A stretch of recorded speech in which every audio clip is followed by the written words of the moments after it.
Golden Boy ចម្លាក់សិល្បៈដ៏វិចិត្ររបស់ខ្មែរដែលធ្លាក់ទៅក្នុងដៃថៃ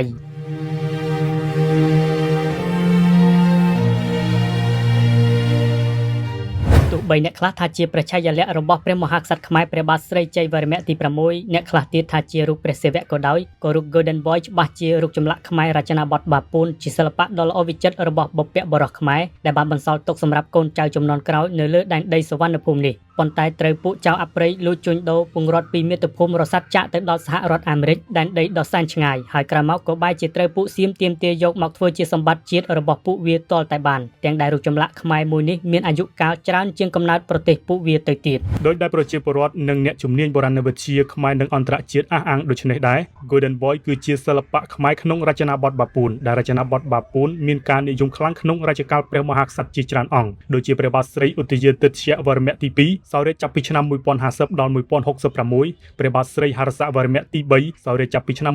1066 ដល់ 1080 ព្រះបាទស្រីនរបឌិន្ទ្រវរ្ម័នសោយរាជ្យចាប់ពីឆ្នាំ 1080 ដល់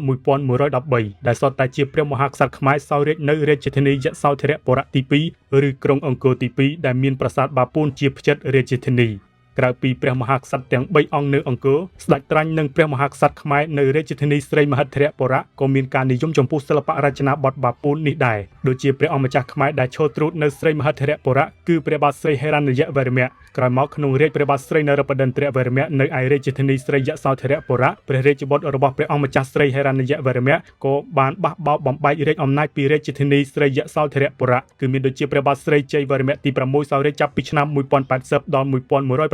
ព្រះបាទស្រីធរនិន្ទ្រវរ្ម័នទី 1 សោយរាជ្យចាប់ពីឆ្នាំ 1007 ដល់ 1113 រហូតដល់រាជព្រះបាទស្រីសូរ្យវរ្ម័នទី 2 ដែរដូច្នេះគឺមានព្រះមហាក្សត្រខ្មែរច្រើនណាស់ដែលនិយមចំពោះសិល្បៈរចនាបថបាពួននេះពលគឺចាប់ពីឆ្នាំ 1066 ដល់ 1113 នៃគ្រិស្តសករាជចំពោះព្រះបាទស្រីជ័យវរ្ម័នទី 6 គឺជាស្ដេចសឹកសង្គ្រាមដ៏ឆ្នើមមួយអង្គនៃរាជធានីស្រីមហត្ថរបុរៈក្នុងប្រវត្តិសាស្ត្រខ្មែរអ្នកបុរាណវិទ្យាជាតិនិងអន្តរជាតិបានកត់សម្គាល់ឃើញថាព្រះអង្គនិយមឲ្យគេកសាងរូបចម្លាក់បដិមាព្រះអាទិទេពច្រើនណាស់ហើយទៅតាមវ័យរបស់ព្រះអាទិទេពទាំងនោះថែមទៀតដែលហាក់ដូចជាបង្ហាញពីការវិវត្តវ័យរបស់ព្រះអង្គផ្ទាល់ផងដែរដូច្នេះរូប Golden Boy ហាក់ឆ្លុះបញ្ចាំងពីវ័យកុមារទើបអ្នកខ្មែរយើងជឿថាប្រៀបដូចជាព្រះបាទស្រីជ័យវរ្ម័នទី 6 កាលនៅវ័យកុមារឬកាលមិនទាន់សោយរាជ្យសម្បត្តិទោះបីពួកសៀមយល់ស្របថា Golden Boy ជាព្រះឆាយាល័ក្ខណ៍របស់ព្រះមហាក្សត្រខ្មែរព្រះបាទស្រីជ័យវរ្ម័នទី 6 ក៏ដោយក៏ពួកគេអះអាងថា Golden Boy ជាសិល្បៈថៃរចនាបថភីម៉ៃស្ដាប់ទៅគឺគួរឲ្យអស់សំណើចណាស់ដោយវាមិនសមហេតុសមផលទាល់តែសោះដែលថានៅប្រទេសថៃរមើលគុណមានរចនាបថភីម៉ៃ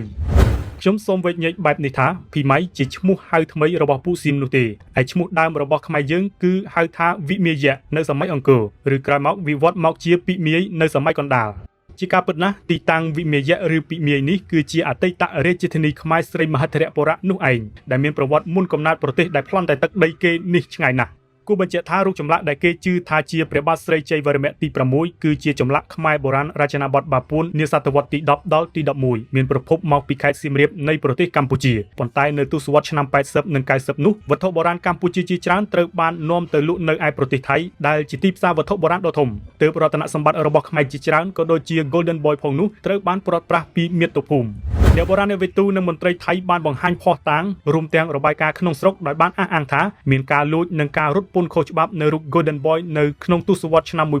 1970 ចេញពីប្រាសាទបានយ៉ាងនៅខេត្តបូរីរំពលប្រាសាទនេះគឺមានទីតាំងជិតនឹងព្រំដែនប្រទេសកម្ពុជាយើងហើយត្រូវបានគេលក់ទៅឲ្យលោក Douglas Latchford ដែលជាឈ្មោះទិញលក់វត្ថុបុរាណដោយខុសច្បាប់ក្រសួងវប្បធម៌និងវិចិត្រសិល្បៈកម្ពុជាយើងក៏បានប្រឹងប្រែងក្នុងការតវ៉ាទាមទាររូបចម្លាក់មាសនេះមកវិញដែរតែទីបំផុតសារមន្ទីរ Metropolitan Museum of Art របស់សហរដ្ឋអាមេរិកក៏បានសម្រេចប្រគល់រូប Golden Boy ទៅឲ្យប្រទេសថៃហើយត្រូវបានបញ្ជូនដល់ប្រទេសមួយនេះនាថ្ងៃទី 20 ខែឧសភាឆ្នាំ 2024 ពិធីទទួលស្វាគមន៍ជាផ្លូវការត្រូវបានប្រារព្ធឡើងនៅសារមន្ទីរជាតិបាងកកនាថ្ងៃទី 21 ខែឧសភាឆ្នាំ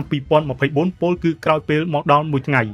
ប្រិយមិត្តជាទីមេត្រីនេះគឺជាប្រវត្តិខ្លឹមសារមួយចំនួនដែលពាក់ព័ន្ធនឹងរូប Golden Boy ដែលជាសិល្បៈបុរាណខ្មែរក្នុងរចនាបថបាពួនពលគឺដាច់ខាតមិនមែនជាសិល្បៈថៃភីម៉ៃនោះឡើយពីព្រោះតែសិល្បៈនេះត្រូវបានបង្កើតឡើងមុនកំណើតរបស់ប្រទេសថៃនោះទៅទៀត